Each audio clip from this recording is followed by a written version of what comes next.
নমস্কার প্রিয় দর্শক বন্ধুরা। তাহলে আমরা কি এবার জিও মিউচুয়াল ফান্ড দেখতে চলেছি? আসুন এই ব্যাপারে বেশ কিছু নতুন আর লেটেস্ট তথ্য আপনাদের সামনে তুলে ধরি।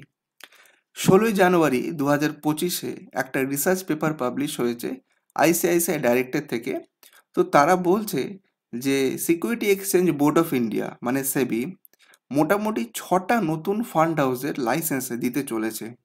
যদিও 6টা নতুন ফান্ড হাউসের লাইসেন্স দিতে চলেছে, এর মানে এই নয় যে 6টা নতুন মিউচুয়াল ফান্ড কোম্পানি আসবে। যে কোনো মিউচুয়াল ফান্ড কোম্পানি যখন ভারতবর্ষে ব্যবসা করতে আসে তখন তাকে বেশ কিছু শর্ত পালন করতে হয়। তো সবার আগে তাকে ইন প্রিন্সিপাল অ্যাপ্রুভাল দেওয়া হয়। তো এখনো পর্যন্ত যেটা জানা গেছে যে যারা যারা ইন প্রিন্সিপাল অ্যাপ্রুভাল পেয়েছে, মানে প্রভিশনাল অ্যাপ্রুভাল সেটা পেয়েছে, তারা হচ্ছে Jio BlackRock, Capital Mind, Choice International, Cosmea Financial Holding. এই নামগুলো মোটামুটি জানা যাচ্ছে। আরও বেশ কিছু নাম আগামী দিনে উঠে আসবে। তো এরা ইন প্রিন্সিপাল অ্যাপ্রুভাল পেয়েছে, এখন ফাইনাল অ্যাপ্রুভালের অপেক্ষায়। এবার একটু বলে রাখি যে যখন আপনি ইন প্রিন্সিপাল অ্যাপ্রুভাল পাবেন তারপর 6 মাসের মধ্যে আপনাকে বেশ কিছু কন্ডিশন স্যাটিসফাই করতে হবে। তো সেটা যদি হয়ে যায় তারপরে আপনাকে ভারতবর্ষে মিউচুয়াল ফান্ড হাউস বানিয়ে আপনি ফান্ড লঞ্চ করতে পারেন। তো জিও ব্ল্যাকরক এই নামে আশা করা হচ্ছে যে নতুন এএমসি বা ফান্ড হাউস লঞ্চ করবে। তো এবার আরেকটা জিনিস জানিয়ে রাখি আপনাদের যে অলরেডি জিও ব্ল্যাকরক তার সিআইও মানে চিফ ইনভেস্টমেন্ট অফিসার অ্যাপয়েন্ট করে ফেলেছেন। নামটা অলরেডি শোনা গেছে, সেটা হচ্ছে যে মিস্টার জর্জ হেবার জোসেফ। আবার বলছি, জর্জ হেবার জোসেফ। তিনি চিফ ইনভেস্টমেন্ট অফিসার হচ্ছেন আমাদের এই জিও ব্ল্যাকরক অ্যাসেট ম্যানেজমেন্ট কোম্পানির।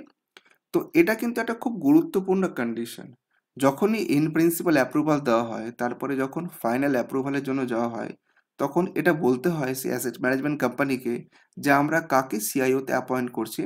তো অলরেডি উনি এক্সপিরিয়েন্সড, ওনাকে হায়ার করা হচ্ছে। তো এই নিউজটা অলরেডি আমাদের কাছে এসেছে। তো দর্শক বন্ধুরা, আমার মনে হয় আপনারাও অনেকে এই বিষয়টা নিয়ে এক্সাইটেড ছিলেন যে তাহলে কি জিও এবার মিউচুয়াল ফান্ড লঞ্চ করছে। তো সে ব্যাপারে এখন পর্যন্ত যেটা জানা গেল সেটা হচ্ছে যে প্রসেসিংয়ে আছে। খুব শিগগিরই হয়তো আমরা এই খবরটা পেয়ে যাব যে জিও কোম্পানি নতুন নাম Jio BlackRock asset management company হিসেবে আত্মপ্রকাশ করবে। আর আর যেটুকু আমি জানতে পেরেছি সেটা হচ্ছে যে এই যে Jio BlackRock mutual fund house আসতে চলেছে, তারা সবকটা যে স্কিম সেগুলো তারা লঞ্চ করবে। তারা ইকুইটি, ডেপ্ট, হাইব্রিড ক্যাটাগরি সবকটা ক্যাটাগরিতে মিউচুয়াল ফান্ড আনবে। তো প্রথমে হয়তো সবকটা ক্যাটাগরি আনতে পারবে না, ধীরে ধীরে তারা আনবে।